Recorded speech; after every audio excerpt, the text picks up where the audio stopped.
Hello, mainstreamers and cinephiles and everybody in between. I'm Bryant. And I'm Caitlyn. And Operation Silver Screen is a go. Welcome, everyone, to another weekly debrief.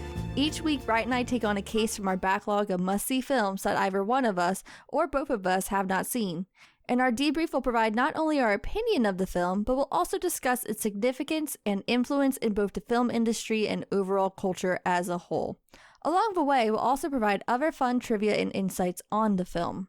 So, Bryant, what was our mission this week? Our assignment this week. So while it is a double-edged sword, hood films are a genre that is mostly led and filled with black artists. And it's a genre that we have not tackled yet. And of course, it's Black History Month, and we're continuing celebrating throughout the month. So far we talked about romance, even went back in the 60s, looking at some hot political topics. But a lot of the world recognizes black people from these type of films. And like I said, it's a bit of a double-edged sword. So we're going to be taking a look this week at one of the originators of this genre, Boyz and the Hood.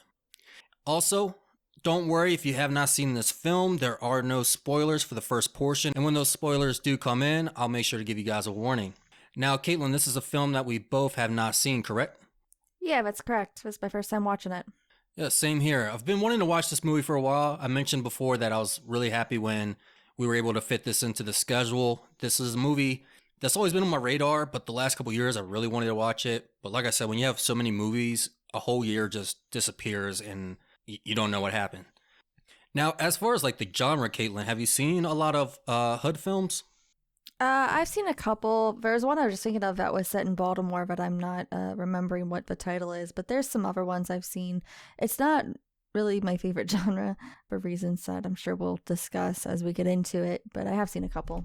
Yes, and I know to some hood films may sound like the wrong title, but no, it is the right title. I was calling it something incorrectly earlier.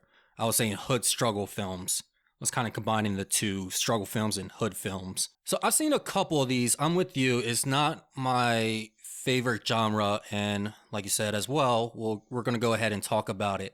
But I've seen a couple. I've seen ATL. I've seen 8 Mile, which is a hood film just with trailers, which you saw as well, I believe. I've not seen 8 Mile. You've not seen 8 Mile? What? No, I thought that was on our list. I thought we were going to use it as a cold opening for our next Sam. No, I've never seen it. Oh, wow. Michael Shannon's in it. So at least you have something to look forward to. I do know that, yeah. I've also seen, what was the other one? There was some Wesley Snipes or Spike Lee film I saw way back. I've also, speaking of 8 Mile, I've seen Get Rich or Die Trying, which tried to do the same thing as 8 Mile. And I've seen Hustle and Flow. I actually saw Hustle and Flow when I was really getting into film. I was a bit young, I think like 16 or 17. And that was good from what I remember. I remember I think I watched that because it was getting so much hype. I think I've seen Snow on the Bluff, and I wish I could remember that Baltimore name one. Was it the 7 or 12 seasons of The Wire? No, it was not. That's one I haven't watched. I heard great things about it, though. I've heard excellent things, actually, about that show. But not only is it because of it being the hood film, it's just those type of TV shows I'm not really too big into. Yeah, I'm trying to think of which one was set in Baltimore. The only thing I can find is Charm City Kings, but that was not it. Love? Love. I think it's Love, maybe? Not Love with Joel Edgerton, right? No, Luv. Oh, okay. How they spell it in the hood. It had Common in it. Okay. Is he from Baltimore? I don't think so. Yeah, I didn't think so. I don't know. But yeah, so I've seen a couple, but Boyz and the Hood was never one that was on, the top of my list to go and watch. Oh, I have seen Friday. That's another one. I really like Friday. I want to watch that again. I'm looking forward to us doing that episode. That's almost what we did instead of Boyz in the Hood. Now, this is an acclaimed film. This has a 7.8 on IMDb. It has a 96% certified fresh rating on Rotten Tomatoes from the critics and a 93% from the audience. So they're pretty much in agreement on this one. It was also nominated for 2 Oscars, Best Director and Best Writing. We'll talk about that a little bit more in the significance. It's also in the 1001 movies to watch before you die, and it's in the National Registry alongside with Do the Right Thing. And these two movies came around the same time, and they're both considered the originators of this hood film genre. So actually, that's another one that we've seen is Do the Right Thing. The director actually sold the script, or the writer sold the script to Columbia Pictures in 1990, and they greenlit it because of the similarities to Do the Right Thing. And when you said sold, he did sell it, but he didn't let them have complete control over it. Again, that's something we'll talk about in significance or influence. I have it for influence. Gotcha. Anything else you found for what critics had to say about this movie and others? Yeah, I forgot if you mentioned the gross, but it did gross $57.5 million in North America. Like you said, it did get those Academy Award nominations, but it did not win. But Singleton actually was the youngest person and the first Black person to be nominated for Best Director at that time. As far as other awards, John Singleton also won Best New Filmmaker at the MTV Movie Awards, and it also won Outstanding Motion Picture Award at the NAACP Image Awards, and won a couple Critics Awards in New York, LA, and Chicago. Yeah, this movie did really well. A lot of people liked this movie and gave it a lot of awards. Now, what is the film actually about? Well, after a school incident, young Trey at the age 10 is sent to live with his father, which is separate from his mother, who he was previously living with. From there, you see the relationship between him and his father at the age 10 and kind of how he's getting situated in this new neighborhood. And then it fast forwards in time 7 years, and you see almost like a slice of life of Trey, his relationship with his father, his relationship with the neighborhood and his friends, and then also seeing how everyone else is progressing and living in this neighborhood. And Caitlyn, what did you think of this film? So I started off really disliking this film. I think that the beginning of this film is very rough for me. I think that it adheres to a lot of stereotypes, and the characters were just unlikable. The situations were unlikable. And there was just the director didn't seem like he was trying to make, a human story for me at first. I think that in the beginning of this, there was just so much emphasis on this exposition that this is a bad situation. And, you start off this film with these black on black crime statistics, which I wasn't really a fan of it starting off that way.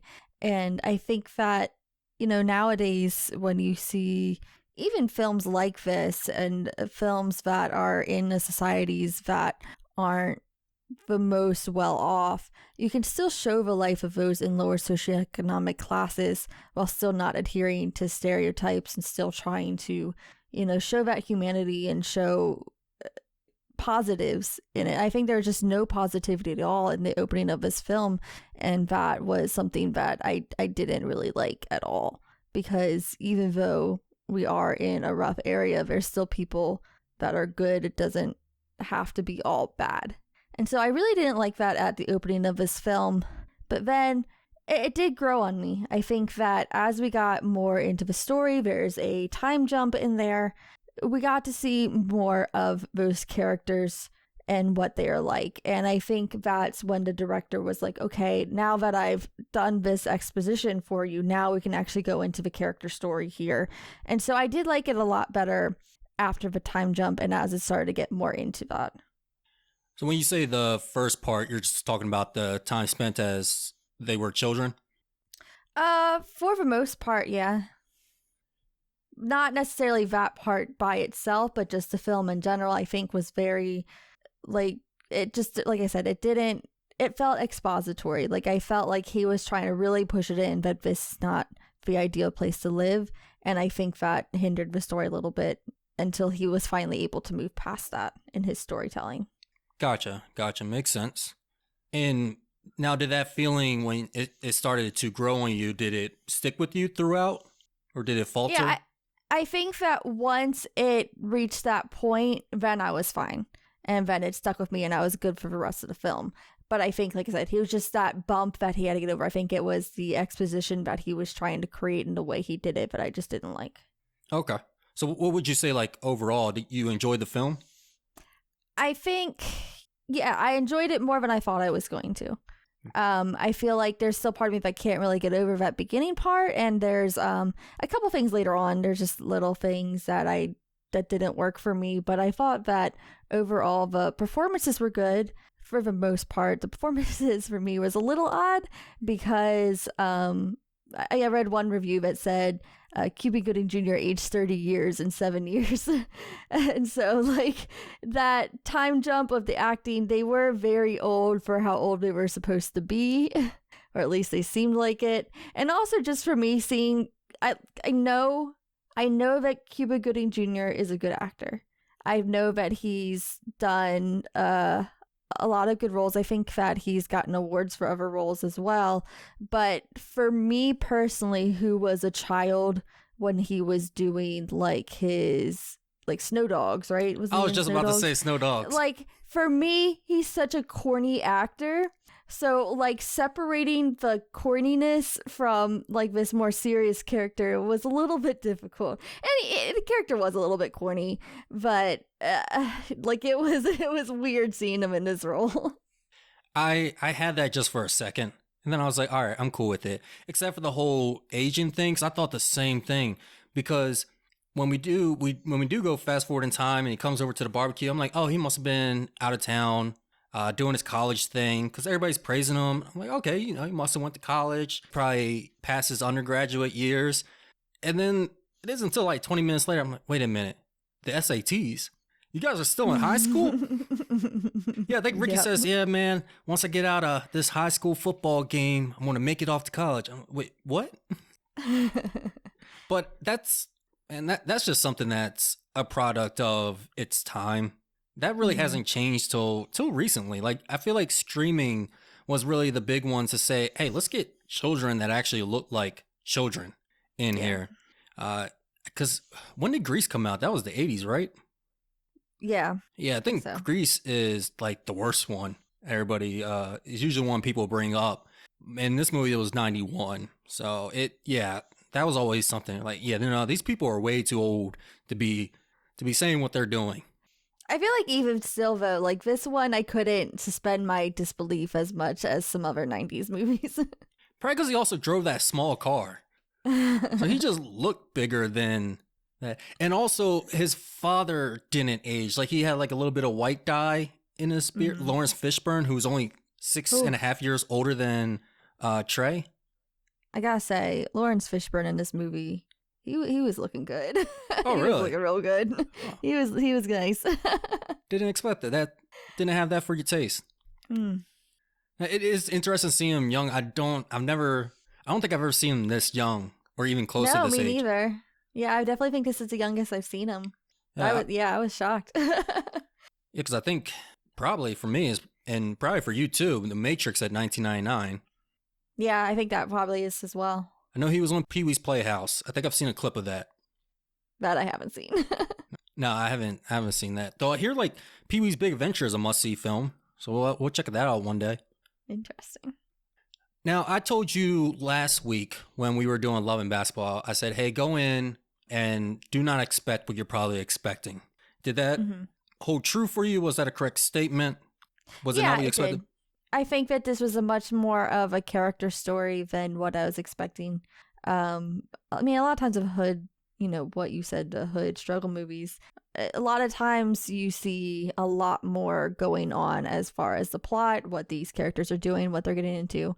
And you see that, but it's not really a focus. It's mostly just a character story and how are these characters going about their day and what are they trying to achieve. And I feel like I appreciated that part of the story. Definitely agree. So I'm glad that did hold true for you. I was definitely expecting more of a gangster film, something with some 90s grit to it, looking into the underground, the crime portion of it.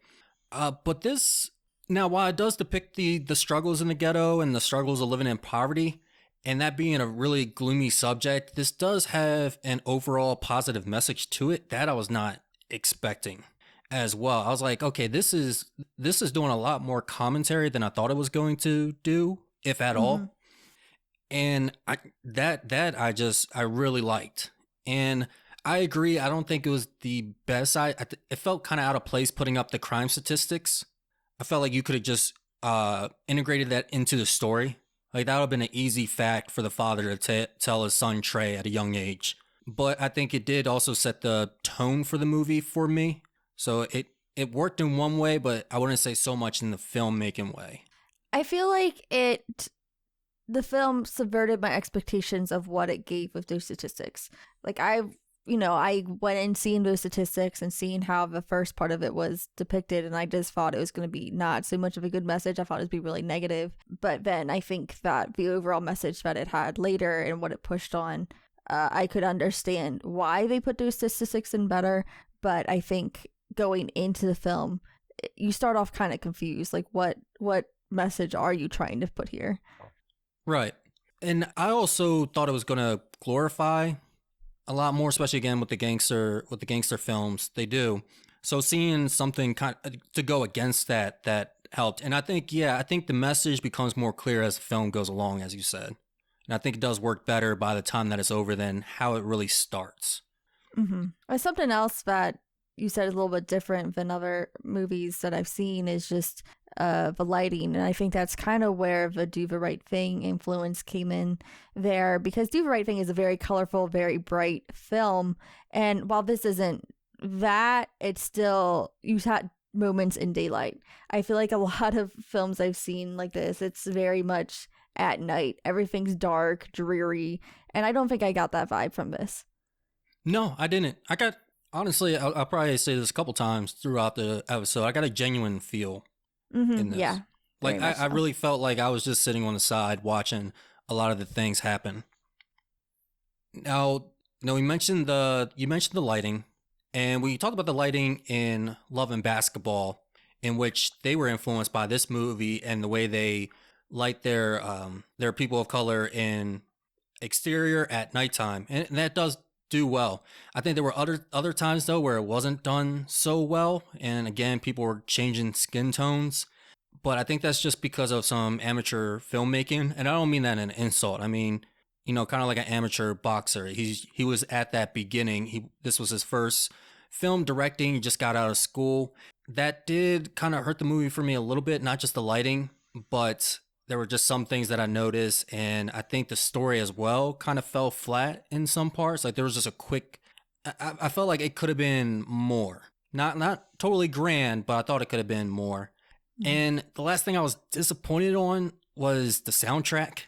I thought that I was looking forward to the soundtrack. I thought it was going to have a good sound. I don't know if they couldn't get the royalties or something, but they had like a lot of TV sitcom instrumental moments. You noticed that as well? Yeah, it was like the made for TV music, and I did not like it either. Yeah, they have a good moment. I forget what the song is called, but the lyric is like "Ooh, child," and that's a good moment while they're singing that in the car and they see the other kids get arrested. That's a good moment. It makes for a good transition as well. But that did, honestly, it didn't hurt the movie too much for me, because looking at this, like I said, it felt really genuine. It felt like I was sitting right there. This had a smaller scale to it, and it was interesting seeing it like that. And I think it helps the message in that way. Through all of that as well, what helps is that you have likable characters, and I have in my notes here too. While they look a little too old for their age, they are fun to follow, and while it is a short journey, it is an emotional one. Yes, agreed. So I like this film.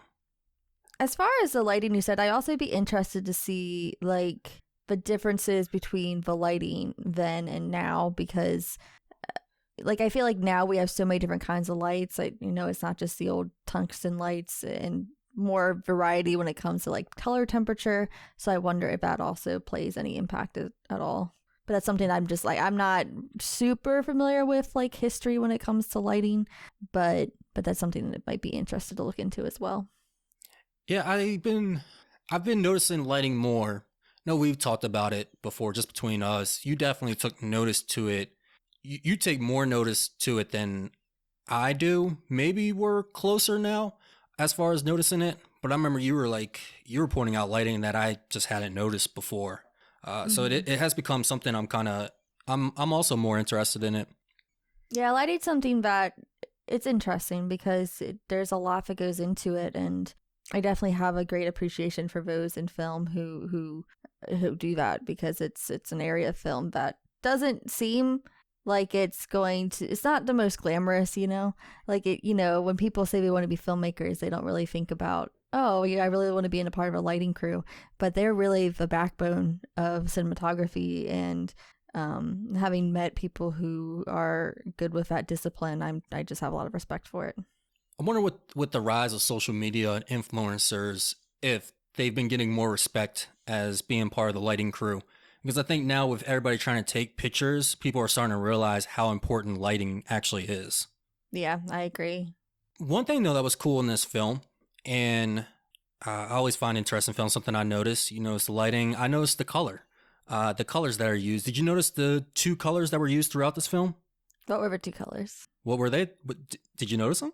I didn't notice them. I feel like for me, I have I just didn't notice them. I know that there was some variety when it came to like costume choices. I was mostly noticing color and costume choices, and when characters were matching. I think Ricky character and his mom were matching colors at one point, and I thought that was a funny little thing that the costume designer did. But as far as like the color grading, is that what you mean, or do you mean like the colors of props and such in the film?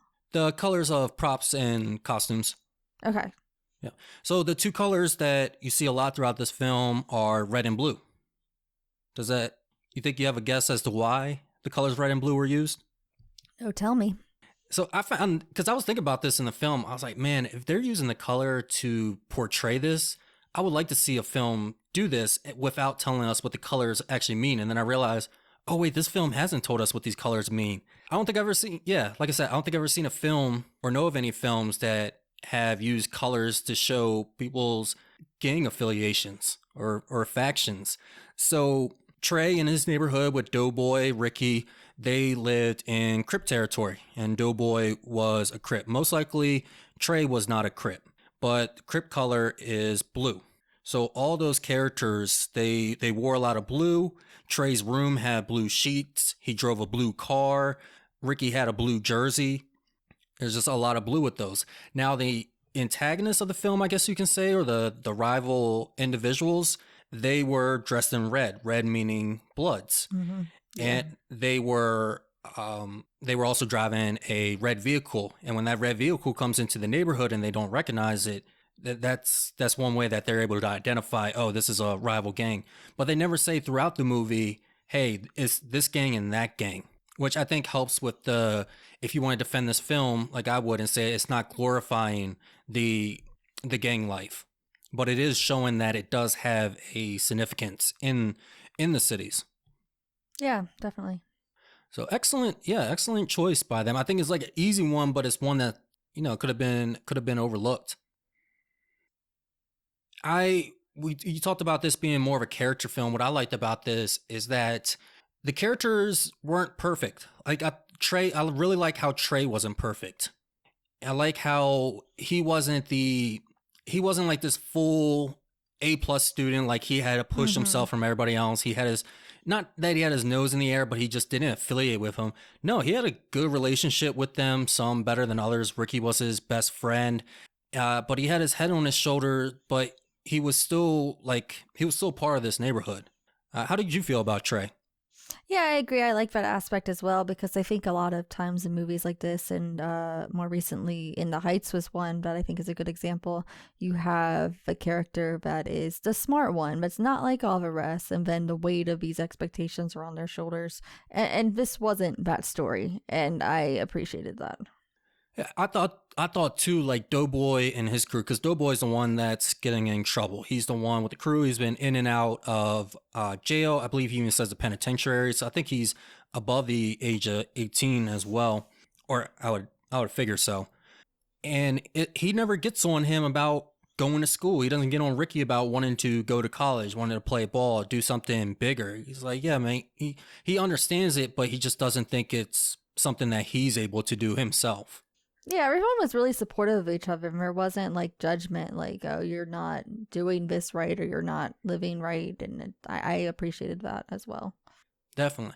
And this is emphasized with the father-son relationship between Trey and Furious Styles, which is quite the name. Mm-hmm. Yeah. I think his real name is in the script was like John or something. Furious is better. Yeah, Furious Styles. What did you think about the father-son relationship? I thought it was good. I gotta say, when he first came to live with him, I wasn't really sure about him because of his house. Because it was such a freaking mess. Like, he walked in and he was like, ooh, you live like this? So it was a mess. And then we never really get the full story of what happened between him and Trey's mother, Reva, played by Angela Bassett. So I wasn't really sure what to really make of him. You know, is this a good father? And I think, like you said, everyone in this film has flaws. Furious has flaws, but he's trying his best to be that, to be a good father. And I thought that was a good dynamic. I wouldn't say that the house was a mess. It was just like, it wasn't bad. dirty. It didn't look like it was operational. It was dirty. And I've been in houses like that, especially in the city, where you just don't like, all right, how does the sink one knob when it doesn't work? And it doesn't, like, the water doesn't flow, it just spits out. I've been in some houses like that, so I got it. And again, it's the ghetto, it's poverty, getting places fixed up, but it wasn't like there was trash everywhere. But, like, for me, the houses were confusing because, you know, it sets that up, but then some of these houses were actually really nice. I think it's probably like a time difference. You know, nowadays, like, that would be a really expensive home, these houses. And so I think it's just, you know, something that doesn't really hold up because of the way that I view these houses and their costs. Because, like, I'm like, oh gosh, it's a really nice house. This is the hood. I don't know, maybe I'm thinking about Maryland and how just like there's not so much uniformity when it comes to real estate, and you can be in a bad neighborhood and then like you have one house that just looks not even bought by investors, but somebody's just been taking real good care of it. Maybe it's just been through the generations of families, and then you have another one that's just completely destroyed. You know, doing work with my dad, would go from one street like, all right, this isn't too bad, go to the next street, what the heck, what happened? I think it's just, it comes down to like how they take care of the place. And again, if you break something, it's gonna be hard to get somebody out there to fix it. Mm-hmm. But I think, are you talking about Ricky's house being the nice one? A lot of them were. Okay. The only thing about Ricky's house is, because I hate being reminded of this, was the plastic on the furniture. Did you have any family that did this? Oh my gosh, like, or plastic, or like a blanket, like a covering over it. And I always hated it.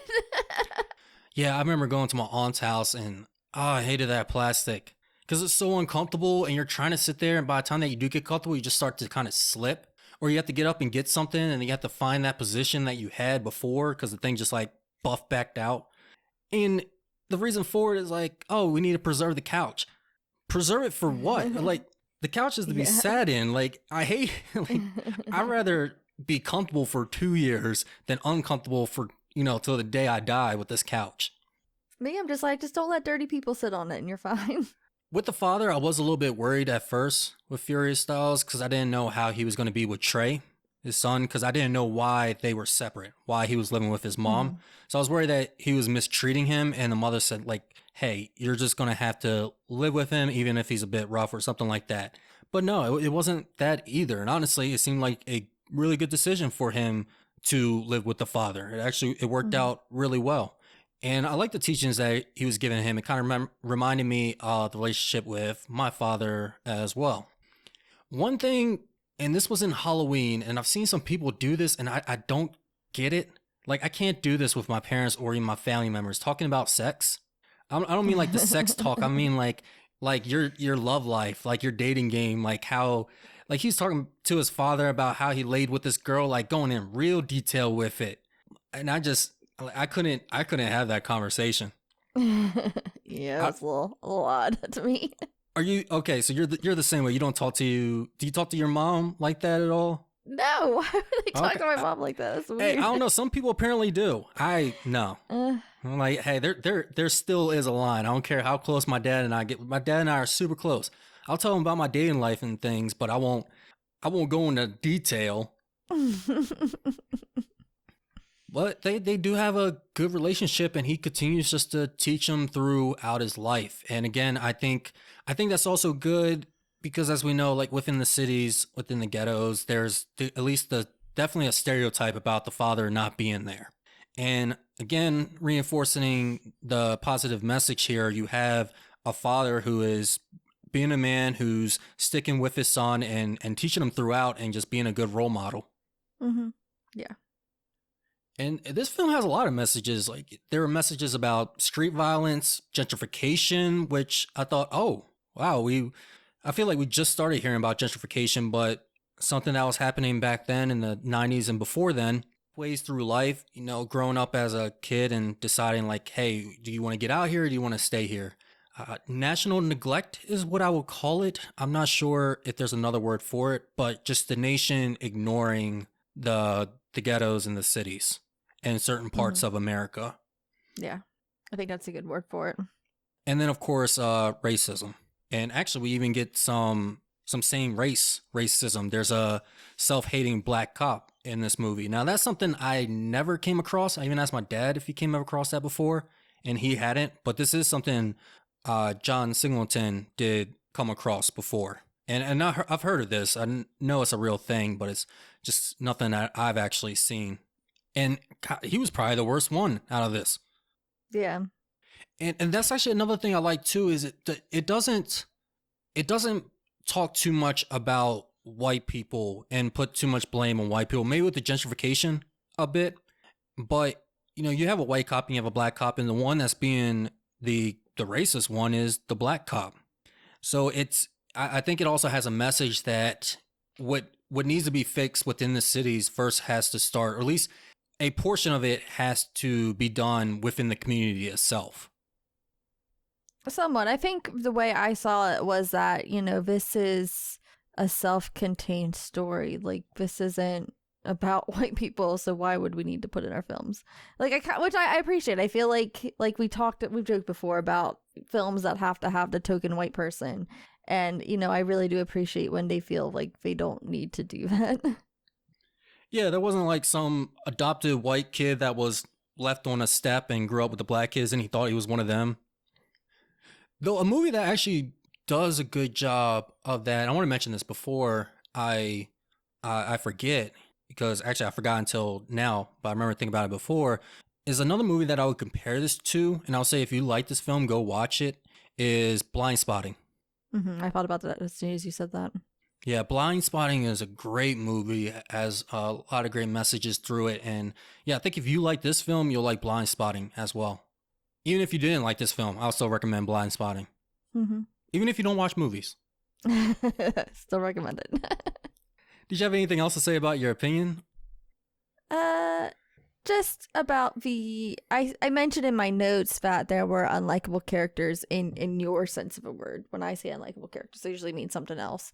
But in how you usually complain about unlikable characters, that's how it was for me towards the beginning of this film. And I wondered if you had an issue with that as well. Give me one character. Like the mom who lets her baby play on the street. Well, she was a crackhead, so. But like I said, like I felt that they were trying so hard to emphasize that this is a bad place. Also, at the beginning of the kids, the guy who stole the football. Like I felt like every character that they came across was just stereotypically unlikable. I do think they could have balanced it out more. I think they, spent a little too much time showing that it was rough. It didn't bother me because I saw it realistically. And that's the problem with me when it comes to unlikable people, is when it's unrealistic. And I think also what helped is that it's not just one character. Like you said, it's the mom that lets her kid play out in the street, which happens. It's the older kids picking on the little ones again, which I've seen. And then, we kind of move on from there. So yeah, it didn't bother me in the beginning. Like I was like, yeah, these are some, especially the kids. I was like, these are some unlikable kids. These are some hard-headed kids. No, it didn't bother me. Okay. As mentioned before, this movie is very influential. Caitlyn, what did you have for your influence? This film is definitely mentioned in a lot of other films. It's parodied a lot in the film Don't Be a Menace. It's also mentioned in Get Hard with Kevin Hart. And it's, of course, has parodies of the titles in different comedy shows. Fresh Prince had an episode called Boys in the Woods. Static Shock had a episode called Toys in the Hood. So there's definitely a lot of references to this film directly. Funny, we were just talking about Fresh Prince in the last episode. Oh, no, the last episode. Their Guess Who's Coming to Dinner. Oh, yeah. This was one of the originators for Hood films, this and Do the Right Thing and Colors from 1988, which I haven't seen. But these are kind of considered the movies that, when the studios saw them, they're like, oh, this is what people like. And to give some history on Hood films, it started in the early 90s. If you're looking at Do the Right Thing, late 80s, 1989 is when that movie came out. And it actually, what was assisting with this emergence was the emergence of gangster rap music. During the 90s, gangster rap music, especially with NWA, which they were almost all of them were cast into this film. John Singleton wanted the NWA as Doughboy's crew. However, that's when he was writing it. By the time he got to filming it, NWA had split. So that's why you only have Ice Cube in this movie. And there's actually a little something about Eazy-E in this movie as well. I'll mention one of them right now. The one that took someone's chain, just ripped it off, and then gets jumped and smacked with a trash bin, which I thought was hilarious because this dude comes out of nowhere and he picks up this trash bin and just slams it on the dude. That dude was wearing an Eazy-E t-shirt. Oh, okay. I didn't notice that. Yeah, I didn't notice. I read it trivia. There is something that I did notice, and I wasn't able to find anything to confirm it, but I'm pretty sure that's why I was in there. But anyway, so with these films, as with any kind of new film that makes lots of money, a new genre to come out there, something that studios see that they can profit on, they're going to go for it. And they may not always look at it the correct way. They're not looking at this film as, oh man, people must have loved the positive message, the characterizations in this film. No. Oh, they must love films that are set in the city, in the ghettos. They must like guns and gang violence and crime. And that's a lot of movies that started getting funded. Now, there have been some movies, like I said, Blind Spotting, that have had more positive messages, but with a lot of these films, sometimes they glorify the violence that happens within these cities. And that's one of the reasons that I say this is a double-edged sword. Now, the good side of it, the good edge, is that this provided a lot of career opportunities for Black people. John Singleton fought hard to be able to direct this movie after writing it, and he was given it by the studio. They took faith in him, and I think that it is an influence in itself to where it gave more strength to Black filmmakers. But then also you started to get roles for Black people as well. Granted, Black people were typecast for a little bit, so again, that's where it has this good and this bad, but it was still a step, at least. And I don't know if have you been seeing it the same way throughout the years, Caitlyn? I know you haven't seen a lot of these films, but you've heard of them, and even with certain films, we may not see them, but we see enough to understand the trends that are going on. Yeah, I mean, I think that it does kick off acting and directing roles, and I mean, I think we've seen that even with Ryan Coogler with Fruitvale Station and the opportunities he's got since that film. Yeah, Ryan Coogler went from Fruitvale Station to Creed to Black Panther. Back in the 90s, Black director would have probably just went from one gangster film to the next. Kind of like John Singleton. Now, granted, this may have just been John Singleton's strength and what he liked to write about and what he liked to do. But yeah, it's definitely progressed in a very positive direction. I do have one more negative for this, and this is what I've been kind of talking about for a couple weeks, in which there's something in the Boyz in the Hood movie that brings up a topic I would like to talk about.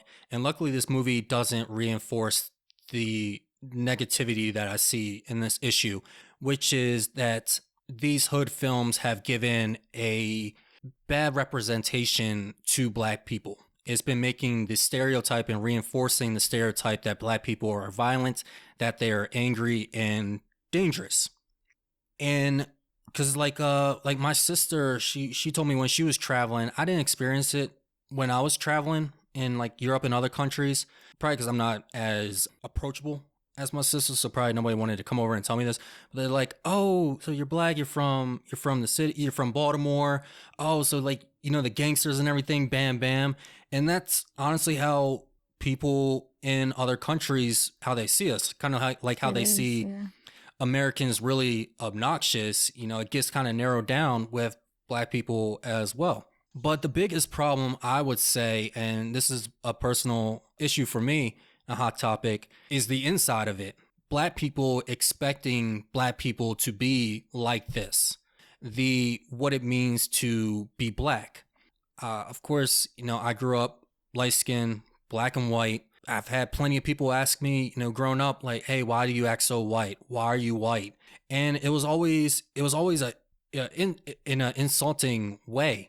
But as I was growing up, I started realizing that it was more insultful to the black community than anything, because you're probably thinking like, oh, if you're getting called white, you were probably doing white stereotypical things. You were probably, oh, what, did you have a skateboard? You listen to rock music? Your credit score is already at 750? No, it was because I talked proper and I was non-aggressive. Those were my two things. Now, Caitlin, you met me when I think I was like 16, and that's when I started wearing the band tees, some tight jeans, chain on my pants. That's when I really got into rock music and post hardcore. It's when I was really doing my own thing. That would have made more sense to call me white during that time. Now, I'm not saying it's appropriate, but like I would have probably got it a little bit more. But back then, it's like, oh, so what is it that black people are trying to say? Because it was black people calling me this. It wasn't white people. Is it black people were trying to say that, oh, it's not characteristic, and you're kind of a traitor for being educated, for again talking proper, not talking in the slang and the ebonics, not wanting to fight everybody. And it messes up the identity of individuals, and it outcasts those within that community, because now it's like, all right, so like I'm a person of color as well. Half of my family's black. I'm black and I'm white, but now I'm being pushed away from this for no good reason at all.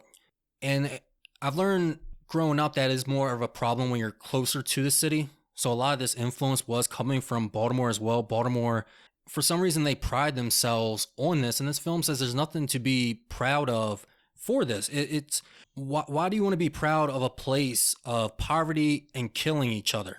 Baltimore has the second highest murder capital. Like, that's not something to be proud of. But people are like, yeah, man, we hold it down and everything like that. No, that's dumb. And what I've found thinking about it in the past couple of weeks as well, it's not hypocritical, but it's very ironic what is considered to be the actual black way. Because if you look at it from two things, one, so the stereotypical black way, what it means to be black is to live in the city, to live in the ghettos. Well, black people are in the cities and the ghettos because they're lower income neighborhoods, and because due to systemic racism and racism back in the day, black people were pushed there by white people. And then black people still to this day are trapped there because of redlining. And the actual red line on maps didn't disappear, I found out recently, until 1977. Our parents' generation of when they got older, not when they were born. And if you don't know about redlining, it's basically there was a red line around lower income neighborhoods where mortgagors would not invest into. So they wouldn't provide investments to these individuals. And it was always around the city so those people couldn't even get out of the city. So you're proud of something that you're proud of the trap. And the other thing I found out a couple months ago was that white people were actually given money. Those that were living in the city were given money to move out of the city and to go buy homes and to live better lives.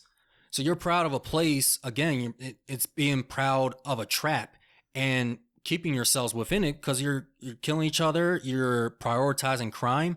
And then the other black thing is fashion. I don't understand how you're going to prioritize and pride yourself on a low income environment, but then everybody's got to have everything high in fashion. Gucci, Louis Vuitton, Nikes, Adidas, Jordans. And that's also ironic because most of that stuff is made by white people. Growing up, Caitlin, you remember the one of the biggest styles was polos. Black people love to have their polos. Nice to have a nice, clean, iron out polo. And the funny thing about the polo, one, they were expensive, like $80. I remember I was in Baltimore City and I was just driving around. I saw some dude in a polo.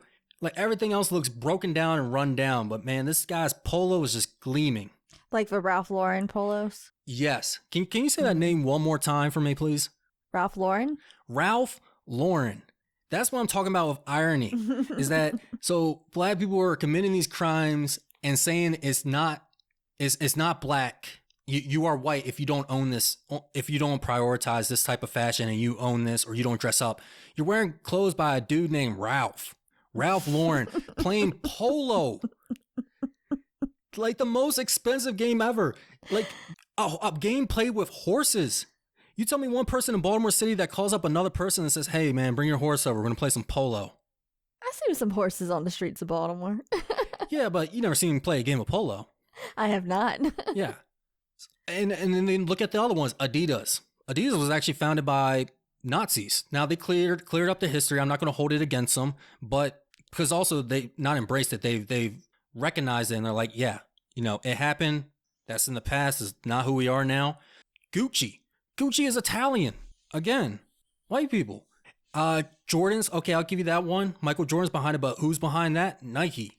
So basically, to sum it up, what it means to be black is to live and be prideful of a low income trap and then to have your goal and your achievements and your prioritization in life, clothes made by white people, fashion made by white people. Status symbols, yes, all created by white people. And I'm not saying anything wrong with white people. I mean, I'm not saying that not all of them are purposely going out there and pushing this onto them.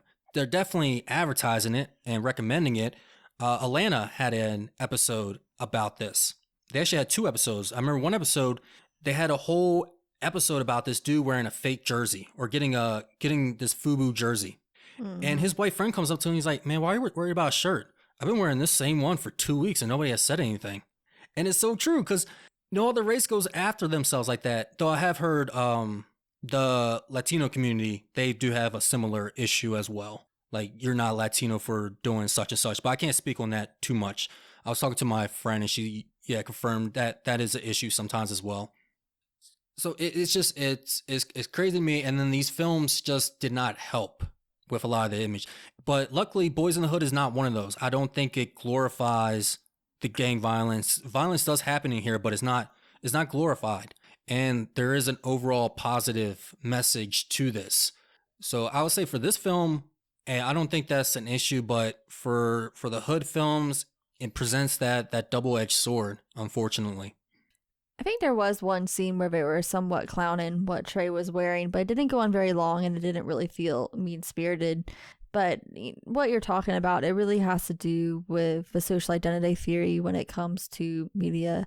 And that kind of states that if you see yourself in film poorly represented or represented in a stereotypical way, that you're going to take that to heart, right? You're going to internalize that and you begin to associate the group and your self-identity with the group and how that is represented.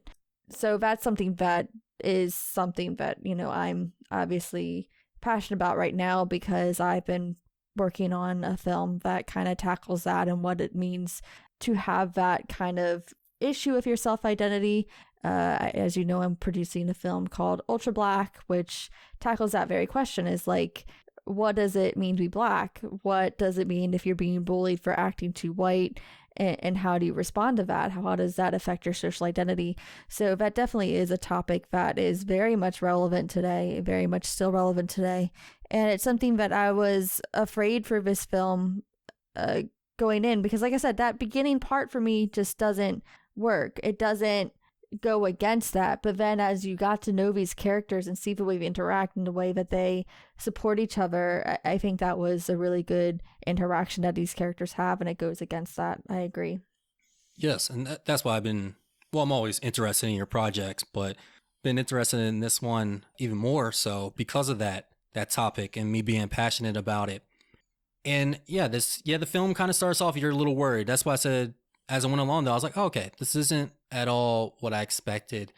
And I'm not saying that we don't need to kind of reinforce and show positive elements. And like, I'm not saying that communities need to get rid of their, what's the word I'm looking for? Individualism. With like, not individualism, but the community as a whole, such as culture. Culture can still be embraced, as long as it's not harmful to anybody. I'm not a traditionalist, but if it's still a positive culture, if it still has positive elements, yeah, continue enforcing that.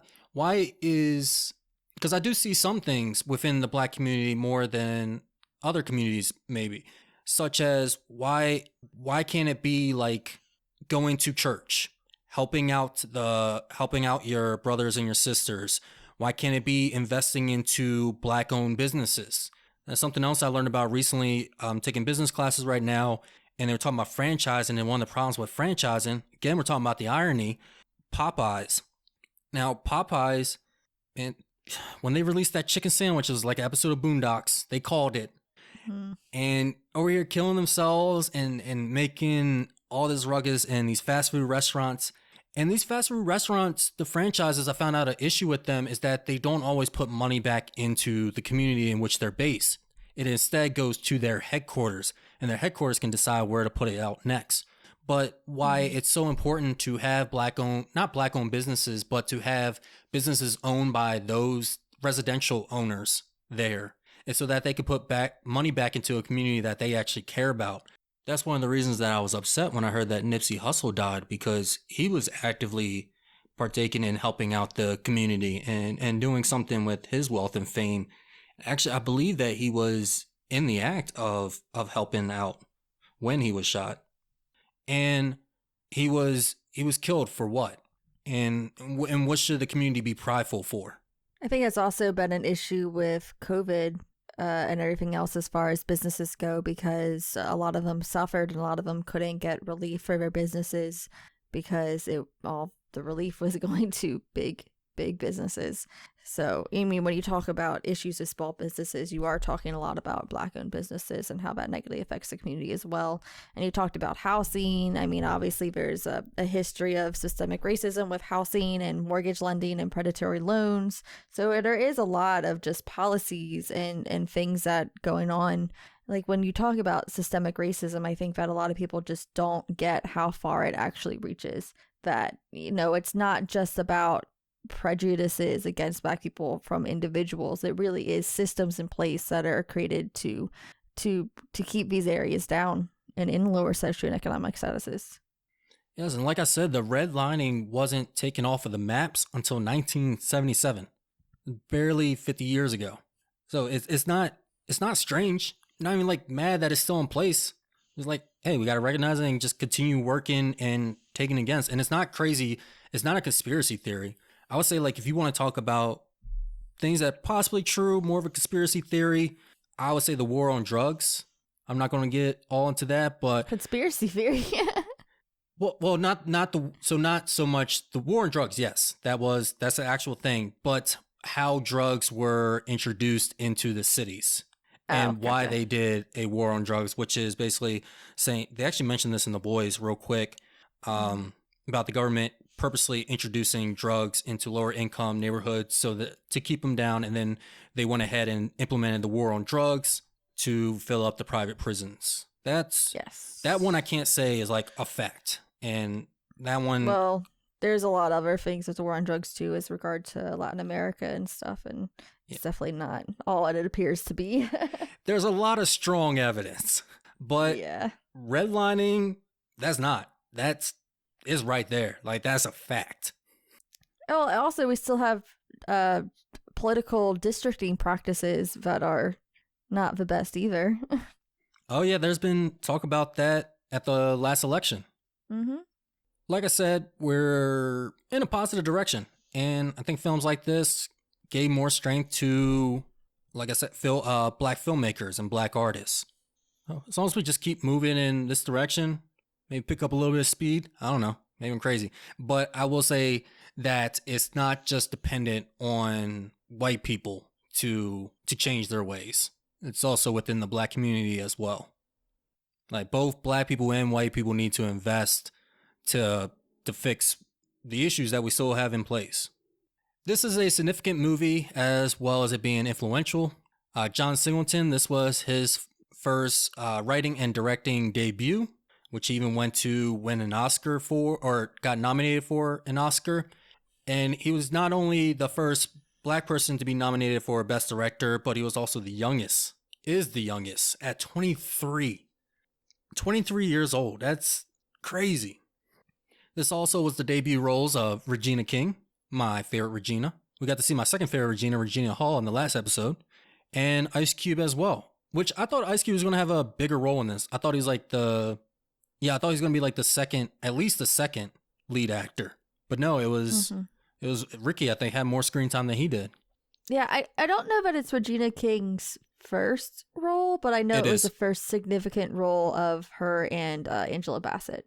Her very first role. This is Regina King's debut role. Yep. Okay. Yeah, so as far as Ice Cube, it really kickstarted his Hollywood career, but it also kicked off the careers of Cuba Gooding Jr. as well, and Morris Chestnut, who I did not realize played Ricky at all. I did not realize that was Morris Chestnut, and I am shocked. What else has he been in? Because he looked so familiar. He's been in a lot of things. Oh my gosh. I'm trying to think what you've known. Like, if you look at his... It's extensive. Think Like a Man, The Cave, G.I. Jane, Girls Trip, Identity Thief, Kick-Ass, Game Plan, Like Mike, Anacondas. That's okay. Because he's bald now. A lot of things. Yeah, he's bald now. That sounds like I did not recognize him at all. Oh, what? Okay. I definitely see it, though. Yeah, you can see it now that I know that it's him, but I did not know watching it that it was him at all. No, not one bit. You didn't have to bring up Anacondas.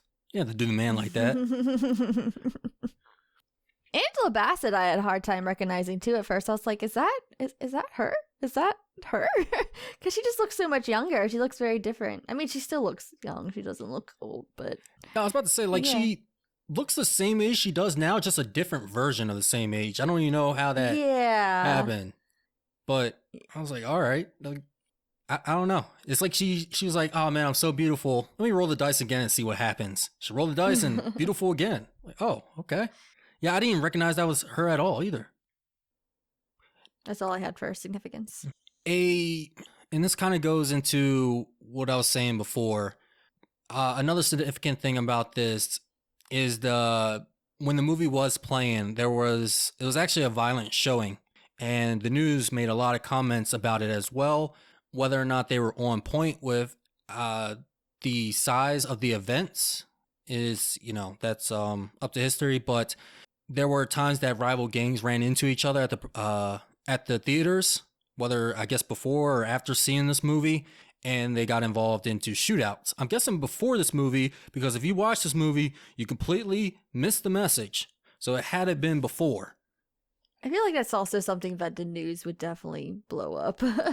Oh, yeah, they probably saw their chance. Yeah. Because we're talking about the 90s. Man, I don't think we do it. I mean, that was a time of, super predators, right? With, what were super predators? Super predators. So I think it was the 90s. I think it was the 90s where black men in particular were being referred to in the news by political figures. I think it was Hillary Clinton as super predators. That's why, Zootopia is such a big deal, because that was actually what they were called. Yeah, I knew predators. I just never heard super predators. That's one that would kind of take me back if I was called that. Is that good? Is that bad? You call me a super predator, going up toe-to-toe with Arnold Schwarzenegger? What are we talking here? That's why I kind of even looked at you. I was like, wait, what do you mean super predators? The heck is that? But we're following, I can't pronounce it, Satanism? Satanic Panic? Yeah, the Satanic Panic. I think we're following that, and the AIDS epidemic. This is when everybody's been going against groups, which now this whole violent showing thing, this actually goes for white people too, because when Joker premiered, they boosted up security. So both races have had their share of bad lighting when it comes to theaters. Yeah, there was actually talking about that show Double Toasted that we both listened to. They were talking about the time that their white co-host went to the Joker screening or the theater to see Joker, and he's like, "Yeah, I went there, and like the cop was staring at me the whole time as I was going through." And the other two hosts who are black, they were like, "Oh, so now you know what it feels like." That's funny. Who would you recommend this movie to? I think I would recommend it to a general audience. I think that there's definitely a lot that cinephiles can take away from it, but I think that this is accessible enough for a general audience that it would be good to watch. Yeah, definitely general audience, no doubt about that. And I'll say cinephiles too. Not only can they see somebody working from the beginning and kind of seeing like what a smaller film looks like in the 90s, but also if they want to see, because hood films they're a movement in film, just like we talked about with queer films and the French New Wave, some more impactful than others. They may want to see a film from this age that was a good representation. I think this is one of them. Yeah, I think so too. All right, guys. Well, hold up. There's a car outside that I don't recognize. Oh, God, it's spoilers. Everybody get down. Yes, it's spoiler time. Second portion. If you have not seen this movie, then I would recommend that you stop here. Go ahead, watch the movie. If you get the chance like I did and see this in theaters, I just like to rub that in Caitlin's face every time I get the chance. Oh, speaking of watching this in theater, there was a moment when they shot guns in the air that scared the crap out of me. Really? I jumped. Yeah. Luckily, I wasn't strapped at the time. I probably start lighting it up. But I found out John Singleton didn't tell the actors that they were going to be firing shots in the air. So their reaction is authentic. Oh, that's cool. Yeah. About as authentic as these spoilers we're going to be talking about. So yeah, if you haven't left yet, go, leave. All right, for everybody who, doesn't care about spoilers or have already seen this movie, continue forth. We still have a lot more to discuss. I mentioned Eazy-E earlier in this film, that he was on the t-shirt of the guy who got jumped. But as I was watching this film, Ferris, the main bad guy, the main blood, it's like, this dude kind of looks like Eazy-E. I was like, is this Eazy-E? And then I said, no, it can't be Eazy-E. They would have been broken up by now, by 91. So if you don't know, and if you haven't seen the movie Straight Outta Compton, which I recommend, Eazy-E and Ice Cube were both part of the NWA, and they split. And actually, the biggest beef was between Ice Cube and Eazy-E because Eazy-E was getting favoritism from the manager who was already screwing him over, and then he was kind of using this as leverage to basically just mess with them even more. So Ice Cube did not like Eazy-E at all. I was glad to find out that they did patch things up before Eazy-E died. He died 5 years after this movie. But seeing that the main blood looked like Eazy-E, and he gets shot in the end and he begs for his life, I think it was supposed to be a nod to Eazy-E. And I don't know if John Singleton was for it or Ice Cube was like the one that pushed for it, but I can definitely see that, especially after they put his face on a t-shirt or whatever. Like, I think this is supposed to represent Eazy-E, and Ice Cube is just now getting to shoot him in a movie. Yeah, I didn't notice that. Maybe I'll have to go back and watch to see if I see the resemblance. And movies do this sometimes. They put in people that they don't like. Weird connection. Going from Boyz in the Hood to Dream Warriors, Nightmare on Elm Street 3. The talk show host that they have on like one of Freddy's Nightmares, it was actually revealed later, I think it was the director or the writer had that talk show host come in because they just did not like her at all and just wanted to kill her on film. And it was pitched to her though that like, they were a fan and they were happy to have her on, but in reality they're like, I can't wait for this moment. That's really messed up. I can't say that I'll be the bigger person, so I won't judge. Jeez. With the spoilers up, what would you like to talk about first or second? Let's talk a little bit about, because we kind of touched on it a little bit in the opinion, but just the relationship between Furious and Reva and how that kind of plays out in the film, because that's something I did want more of But I understand not wanting to detract from Trey's story because I feel like it would have detracted from that. But I do wish that I'd seen a little bit more of it. But she does have a good moment, and they have a good moment at dinner where they're talking about Trey's future that I thought was interesting. I did want more from them. I wanted more from that dinner, actually. I was liking the conversation that they were having. Yeah, and especially when she mentioned that he's not special for taking care of his son. He's just doing what he's supposed to be doing. I like, too, how both of them were bringing up good points, and both of them seemed to be good parents. So it's not like you had a root for anybody. You kind of realize the difficult situation that child custody can be. Because we usually see one person being awful or both of them being awful, and you're just like, all right, just put them anywhere. But in this, you're like, man, they both have good points and understand what each of them are trying to say. I feel like when it started, you wanted to, I guess, root for Furious and be on his side. But then when she kind of goes more in depth about motherhood and just the roles of motherhood, I thought that I had more appreciation for her. And especially this film. This film is not, I don't think that this was the best film for Black women. I think that the women in this film have such little roles, and the way that they're spoken to and treated as is not great in this film. So I liked that moment. Yeah. That's definitely the strongest portrayal of Black women in this. There was one moment where a mother was cussing at her children, and the people next to me at the theater were laughing. They thought it was a comedic moment. And to me, I just want to turn, what are you guys laughing at? What's so dang funny? I was like, this isn't funny. But I guess I don't know. Maybe it was supposed to be funny, and I just didn't see it. And I was thinking, I was like, no, this is a messed up situation. Like, this is borderline abusive. Yeah, I feel like the character that we see most is Ricky and Doughboy's mom, and then she's kind of an odd character because she's very much a loving mom to Ricky, but then she's also very cold to her other son. And so she's definitely the most fleshed out character, but I think that her negatives at times are sometimes outweighing the positives. And I think that a lot of the characters in here are portrayed very negatively. When you said that, wait, was that an Ice Cube pun? You said that she was acting she cold was to him. Cold. I did. Yeah, I don't even know how to really feel about that. Because, yeah, she was cold to him, but I mean, he was kind of the same way, and he was in and out of situations. Like, he kind of didn't have much going for him, and she saw something in her other son and prioritized that. So but yeah, I think, she could have tried a little bit harder, but again, this is a short story, so there's only so much that we can see. Yeah, I agree.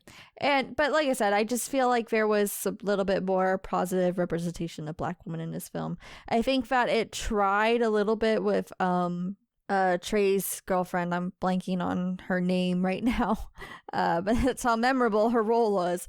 I think they tried because she is a supportive girlfriend. She also wants what's best for herself. She doesn't want to sleep with him right away. She wants to go to college and focus on herself. But I just feel like it was such a small role. It didn't really do anything. And it was, her whole entire plot line was revolving around Trey. So she was probably, next to the mother of Ricky, probably the next prominent one. And I did like her, but again, there could have been more done. I did like one scene with her. I'll talk about that in a minute. Talking about Ricky's mom, I talked about last episode when a mother gives the child a quick slap, like no matter their size. This is the other one I was referring to. Because Ice Cube and Ricky start fighting, and she just goes up to him and just like gives him like this quick tap on the face, Ice Cube. And he just stops everything. He's just, why'd you hit me? Yeah. And he can't get over it. Like, why did I get hit? That was I mean, that was sort of, I mean, I want to say it wasn't hilarious or anything, but that was an interesting moment. Mm-hmm. But I know I got so tired of hearing females. And if I could ever cry in front of a female, look at these females. Oh my gosh. I would have been blackout drunk if I took a shot for every time I heard that. I'm trying to think if my dad's side says females or if my dad says females. Ugh, I hate it. I can't. What's blocking it out is because every time I hear females, I think about the military. Because the military, that's how we have to. You refer to each other as females and males. You don't call other. You don't call other soldiers girls, women. Well, it's a way to dehumanize. I mean, that's all that it is. It's just dehumanizing. And I actually was watching a video the other day that talked about how a lot of times Black women were referred to females because it separates while they have female genitalia. That's essentially what they are. And they've not achieved womanhood. And that's part of a reason why, like, a lot of medical studies would experiment on Black women, Black females, quote unquote, because to them they were just, a vagina for the most part. Oh, okay. I thought you were talking about the military. I was like, no, it was for professionalism. No, that's not. I mean, it would be for the military. For me, that screams as dehumanizing. Yeah, that could be one reason. It could also just be slang, but I can see that reason too. Because also the other word that they use is calling them the B word, and I'm like, that's not so much better. I don't know. I feel like for me, I'd almost rather be called a bee than a female. I think female is better if I had to go with one of them. I don't know. You know what? I'm just going to ask the woman what she prefers to be referred as. Like, the B word, I think that we've reclaimed enough to a degree. I mean, obviously, we don't want to be called it. It's still a gendered thing. But females is just every time. And the thing with females is that it's so... A lot of men use it and they think it's so innocent, but it really just shows that there's a lack of respect there. Like the B word, it's okay. They're using it as an insult. But if a man says females, a lot of times he's not meaning it as an insult, but it tells you a lot about that person and how he thinks about women. Okay. What if they use the word chick? I don't think I've ever heard a guy use the word chick. I think I've only heard women use the word chick. Talking about, I say that all. That is mine. I've never heard it. You never heard me say like this chick? Yeah, this chick. That's what I mean, usually I'll say women. I'll say women or girls. But every now I'll say this chick sometime. Oh. Like I'm telling a story about like, oh yeah, then this chick came over. That doesn't bother me. Okay.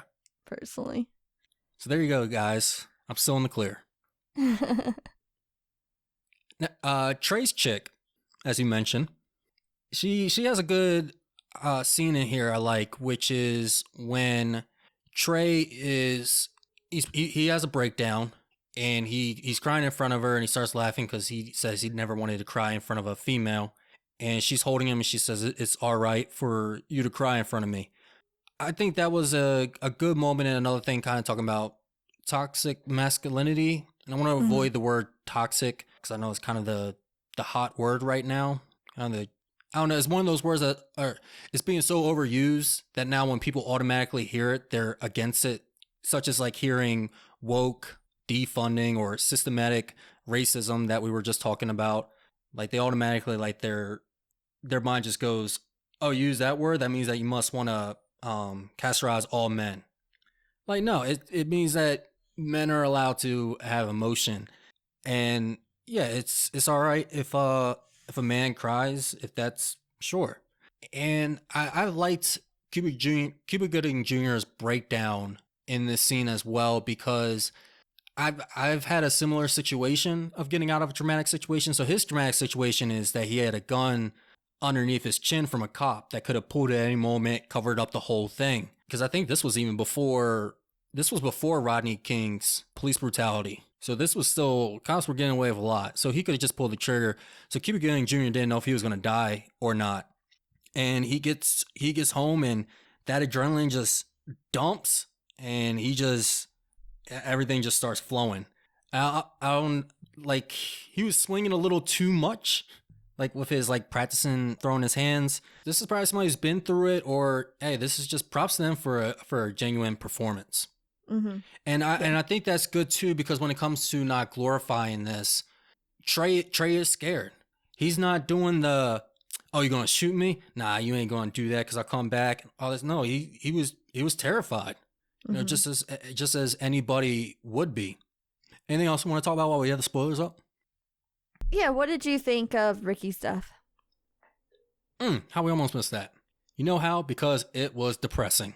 It was very depressing.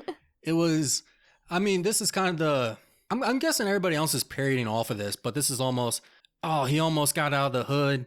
He had kids. Mm. And but it was still really impactful. It's something I've seen before with these other movies, but man, seeing it happen here, especially with Ricky, especially with somebody, because you kind of expected with Trey, but not so much with Ricky because he wasn't played up so much as that. But though you find out later, especially with his SAT score being above a 700, being at a 710, he really had a lot going for him, and he had less of what Trey had. Yeah, it was really upsetting, and also just because he had gotten a fight with his brother, it was kind of sad to see that that's how their relationship was playing out that day. And then, I felt bad because that's the last really memory with him that he's going to have. And it just gets sadder because they find out that it wasn't even on the news. But that's where the national neglect comes in, is that they were still talking about all this violence going on over the world and all this foreign terrorism, but not looking into the lives of the people in the city that deal with this every day. Yeah, I feel like that line I've heard parodied somewhere, but I'm not sure where. I don't think I've heard it parodied, but I heard it brought up. And I mean, it's something that, yeah, it's something that needs to be brought up, and it's something that's never been handled. The closest thing that it has ever actually really occurred on a national level was the war on drugs. And that was for negative ulterior reasons rather than actually improving the safety of the inner cities. Mm-hmm. And that's definitely a race thing as well. And you hear it all the time that when it's a little white girl that goes missing or is murdered, obviously it's front page news. Not that it shouldn't be front page news, but it's just you don't get the same treatment for Black children. Exactly. And yeah, it happens way too often, especially with all the shootouts. Stray bullets all the time hit children. Well, I wouldn't say all the time, but it happens more than you like to hear it. Yeah. Now, a death that I did not like how it was handled in this film. Once the film concludes, you see the text interposed on the screen, and it kind of gives you like the "where are they now" type, what happened to them after the film ended, kind of things that you usually see not for fictional stories. So it was kind of a weird addition in general. But then, you got done seeing an emotional moment with Doughboy and Trey saying that, "Oh, you're my brother." And it was very like kind of hopeful and a little bit optimistic. And then all of a sudden, Doughboy died 2 weeks later. And for me, I felt really bad. I texted you, Brian. I was like, I feel so bad that I'm laughing at this. But it was just like, it kind of reminded me of like an ironic kind of messaging, kind of like the Always Sunny episode titles. You watch Always Sunny? Yes, I've seen episodes. Yeah, so that's what it reminded me of. So for me, I was like, why did we do this? He just ruined a good moment. Not because it's sad, just because like the irony of it. I agree. I think it was misplaced, or I think it was something that shouldn't have been used. There is another film that has done this, that has been fictional, and it's actually why they did this. And do you know what it is? What film? Stand By Me. Ah, okay. Yeah, actually, that's one of two scenes in here where it's like Stand By Me. The other one is Do You Want to See a Dead Body? And they're on train tracks. I'm like, this is Stand By Me. Yeah. But yeah, for it to be, not only for it to be fictional, but it didn't I did not like it in Stand By Me. That was the one thing I didn't like in Stand By Me. I was like, this wasn't necessary. This doesn't even go with, especially with Stand By Me, this doesn't even go with the theme of the movie. Like, this doesn't add anything to your message. With this, it does, but I still didn't. It wasn't needed. I don't think it really added anything. Like, you just got done telling us, like, you just got done giving us a visual presentation or representation of how bad things are here and how violence is a common thing. I didn't need you to give me that one last hit, that one last bullet point. Yeah, like it really doesn't add anything emotionally because you've already had all the emotions already for Ricky. No, that's the other thing too. Show, don't tell. Yep, definitely. And I have seen that more, though, done as a parody, especially on like just short clips and TikTok and Facebook. Yeah. Do you think this movie holds up? I think it does. I think, like I said, the beginning of it doesn't, because I feel like there are other ways to do that now, to show that you're in a bad situation, in a bad place, without it being entirely negative and full of stereotypes. But I think that the character story and the coming of age story of what it is, it definitely still holds up. I think the beginning, I don't think it really dates the movie. I just think it's not as strong. But I think this holds up because it still brings in conversations that are still on topic, that are still something that people are speaking about, are things that still need to be solved. I think this is, when you look at these other films, when you look at these other hood films, especially the ones that are considered more of gangster films, this one is of positive light, and it's one of the few even to today. What would you rate this film? I'm gonna give it a C+. Like I said, that beginning part really kind of brings it down for me, but I really did enjoy the rest of the film, and I liked seeing the character stories, and I liked that it was a character study rather than a plot-driven film. I see your C+, and I mean I would agree with you, but I think there's a couple things that take it up some points. I think looking at it just as like filmmaking, I think it's a C+ film, but with those topics and again subverting expectations, even though it didn't subvert expectations because there weren't any expectations back then, I would give this a solid, well, not solid, like a lower B, not a B-, but a lower B. Actually, no, I'll give this a B-. It's a B-. B-. So it brought up exactly like half a point for mine. Hey, those half points matter, all right? And it's not half a point, it's a couple points. That's like half a point. C+ to B-. C+ is from 68 to or not 78 to 79 or 76 to 79. Yeah, 77 to 79. 80 and 80 to 84. That's like 83. I would say this was a successful assignment. I enjoyed this. I enjoyed the movie. What is our next assignment?